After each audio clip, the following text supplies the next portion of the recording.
नमस्कार दोस्तों, mock test channel में आप सभी का बहुत बहुत स्वागत है। आज हम चैप्टर 18 से पूछे गए इम्पोर्टेंट सवालों को आपके साथ डिस्कस करेंगे।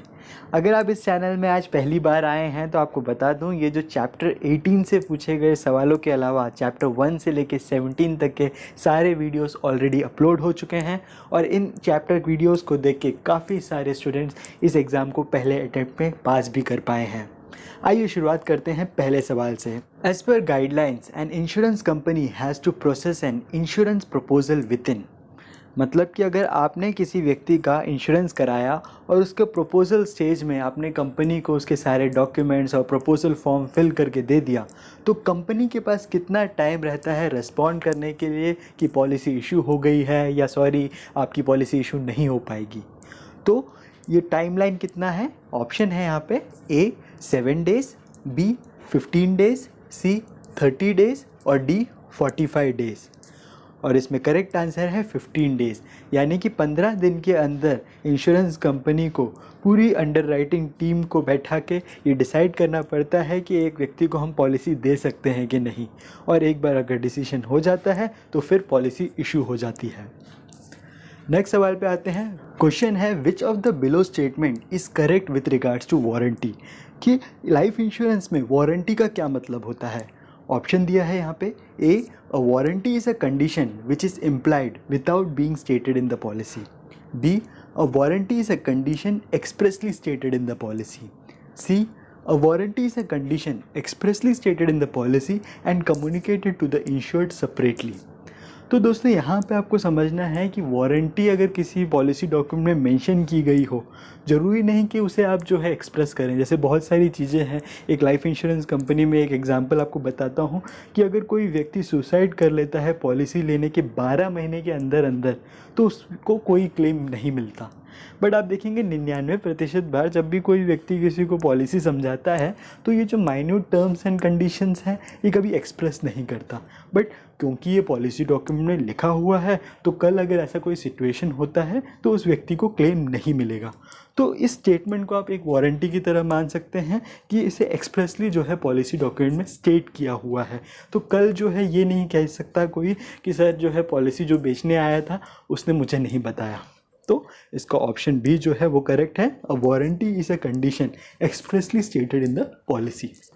क्वेश्चन है in case the premium payment is made by cheque then which of the below statement will hold true. कई बार पॉलिसी होल्डर्स जो हैं ऑनलाइन पेमेंट नहीं करना चाहते, कैश में पेमेंट नहीं करना चाहते, वो आपको एक चेक थमा देते हैं, या फिर आपका खुद का इंटरेस्ट रहता है कि पहला प्रीमियम कलेक्ट कर रहे हैं उसके बाद तो ईसीएस चालू हो जाएगा, तो हम जो है इनसे चेक में पेमेंट ले लेते हैं। तो ये जो पॉलिसी होल्डर है जिसने आपको चेक थमाया, उसका रिस्क कब से चालू हुआ? क्या आज उसने जब आपको चेक दे दिया तब से रिस्क चालू हो गया, या फिर जिस दिन ये पॉलिसी इशू होती है? यानी पॉलिसी इशू का मतलब कि पॉलिसी होल्डर की सारी डिटेल्स को अंडरराइटिंग टीम चेक कर लेती है और डिसाइड करती है कि हाँ इस व्यक्ति को हम पॉलिसी इशू कर सकते हैं, और इसके हिसाब से वो जो चेक जो है वो बैंक को जमा करके अपना पेमेंट रिसीव कर लेती है। तो इसका करेक्ट आंसर है ऑप्शन बी, यानी कि तभी से रिस्क एज्यूम होगा जबकि पॉलिसी इशू हो जाएगी और बैंक को जो है चेक इंश्योरेंस कंपनी जमा करेगी।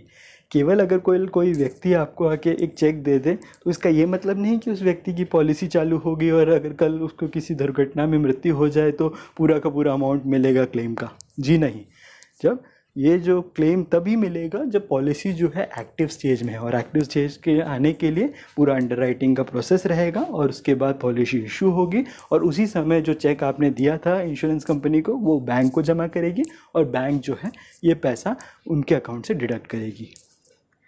Next, which of the below statement is correct with regards to renewal notice. कि रिन्यूअल नोटिस आपको देखा होगा कि बहुत सारे लोगों ने जिनने पॉलिसी ले रखी है कि कई बार इनको जो है एक मैसेज आ जाता है या मेल आ जाता है जिसमें कहा जाता है कि आपका जो है पॉलिसी का रिन्यूअल होना है, तो टाइम पे जो है आप पेमेंट कर लीजिए। काफ़ी लोगों को कई बार एनोइंग भी लगता है ये, कि लगता है ये हर बार क्यों कर देते हैं, हमें पता है कि 28 तारीख को जाना है इंश्योरेंस का प्रीमियम हम कर देंगे। तो क्यों होता है ये, क्यों इस तरह के हमें स्टेटमेंट जो है मेल और एसएमएस के थ्रू मिलते हैं? Option A, as per regulation, there is a legal obligation on the insurers to send a renewal notice to insured 30 days before the expiry of the policy. B, as per regulation, there is a legal obligation on insurers to send a renewal notice to insured 15 days before expiry. तो इसका correct answer है 30 days. यानी कि अगर आपने ऐसा plan ले रखा है जहाँ पे आप मंथली प्रीमियम दे रहे हैं तो आपको महीने की शुरुआत में ही बता दिया जाएगा कि महीने के अंत में जो है इतना प्रीमियम जो है कट होगा, तो आप जो है सफिशिएंट बैलेंस बनाए रखिए, क्योंकि ये रेगुलेशंस में लिखा हुआ है, इस तरह से उनको नोटिफाई किया जाना चाहिए।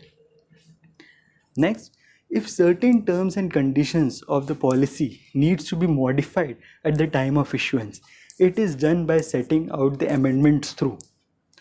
कि मान लेते हैं कि ऑलरेडी जो पॉलिसी में टर्म्स एंड कंडीशंस हैं वो तो जनरल हैं, वो सभी के लिए लागू हैं, बट मान लेते हैं कोई व्यक्ति है जो कि कुछ अलग स्पेशल कंडीशंस चाहता है, ये भी जो है अगर प्लान में मिल जाए तो मैं प्लान लेने के लिए रेडी हूँ।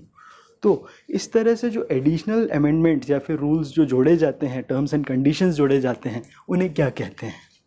Option A warranty, B endorsement, C alteration, D modifications are not possible. तो दोस्तों इसका जो करेक्ट आंसर है वो है एंडोर्समेंट। हालांकि आज के डेट में हम लोग एंडोर्समेंट वर्ड बहुत कम यूज़ करते हैं, आपने बट राइडर्स ज़रूर सुना होगा कि जैसे बहुत सारी पॉलिसी हैं जहाँ पे आपको नॉर्मली डेथ पे तो डेथ बेनिफिट का अमाउंट दिया जाता है, बट अगर उस व्यक्ति ने एडिशनल राइडर ले रखा हो जैसे कि एक्सीडेंटल डेथ राइडर, तो उसको एक्सीडेंट के दौरान उसके नॉर्मल डेथ बेनिफिट के अलावा additional death benefit due to accident वाला अमाउंट भी दे दिया जाता है। मुझे उम्मीद है दोस्तों कि आपको इस सवालों का एक्सप्लेनेशन समझ आया होगा। अगर आपको समझ आया है तो वीडियो पे लाइक ज़रूर कीजिएगा, और अगर आपने अभी तक चैनल को सब्सक्राइब नहीं किया है तो चैनल को सब्सक्राइब कर लीजिएगा ताकि हमारे जो नेक्स्ट चैप्टर के वीडियोस हैं आप तक सबसे पहले पहुँचें।